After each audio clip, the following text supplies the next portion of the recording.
கதவும் சேனலுக்கு என்னோட பணிவான வணக்கங்கள். இன்றைய தினம் இந்த காணொளியில் எதை பற்றி பார்க்கலாம் அப்படின்னு பார்த்தீங்கன்னா, ஜோதிடத்தை பற்றி சொல்லி ரொம்ப நாள் ஆச்சுங்க. ஜோதிடத்தை பற்றி ஒரு காணொளி போடுங்க அப்படின்னு நண்பர்கள் பல பேர் கேட்குறது உண்டு. அதை பற்றி தாங்க இந்த காணொளியில் பார்க்க போகிறோம். அதுக்கு முன்னாடி நம்ம சேனலை சப்ஸ்கிரைப் பண்ணாதவங்க தயவுசெய்து சப்ஸ்கிரைப் பண்ணுங்கள். சப்ஸ்கிரைப் பண்ணிவிட்டு தொடர்ந்து காணொளியை பார்க்காதவங்க இது போல் நல்ல விஷயங்களை ஏற்க நேருன்னு சொல்லிடுங்க. சரிப்பா, நீ சொல்கிறது அருமையாக இருக்குன்னா மற்றவங்களுக்கு பகிருங்க, ஒரு லைக் ப்ரெஸ் பண்ணுங்கள். சரிங்க, நம்ம காணொளிக்குள்ளே போகலாம். ஜோதிடத்தில் நம்ம எதை பற்றி பார்க்கலாம் அப்படின்னு பார்த்தீங்கன்னா, ராஜயோகத்தை பற்றி பார்க்கலாம்.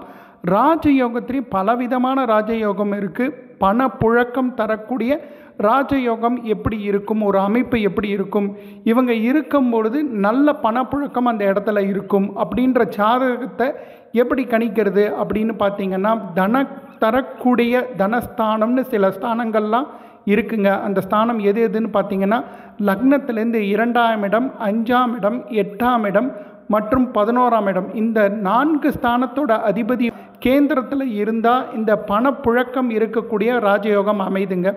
கேந்திரம் அப்படின்னா என்ன அப்படின்னு கேட்டிங்கன்னா, லக்னம் அதாவது 1ஆம் இடம், லக்னத்திலிருந்து 4ஆம் இடம், 7ஆம் இடம், 10ஆம் இடம், இந்த இடத்துல தனஸ்தானாதிபதி அதாவது 2 குடையவன், 8 குடையவன், 5 குடையவன், 11 குடையவன், இது யாராவது ஒருத்தர் உட்கார்ந்தாங்கன்னா அந்த மாதிரி ஜாதகர் இருக்கிற இடத்துல பணப்புழக்கம் நன்றாக இருக்கும் அப்படின்றத நம்ம ஸ்திரமாக சொல்லலாங்க. இது போல் பல விஷயங்கள் நீங்கள் தெரிஞ்சுக்கணும் அப்படின்னு ஆசைப்பட்டீங்கன்னா, எதை பற்றி தெரிஞ்சுக்கணும் அப்படின்னு ஒரு கமெண்ட் போனீங்கன்னா அதை பற்றி நான் கண்டிப்பாக ஜோதிடத்தில் சொல்கிறேங்க.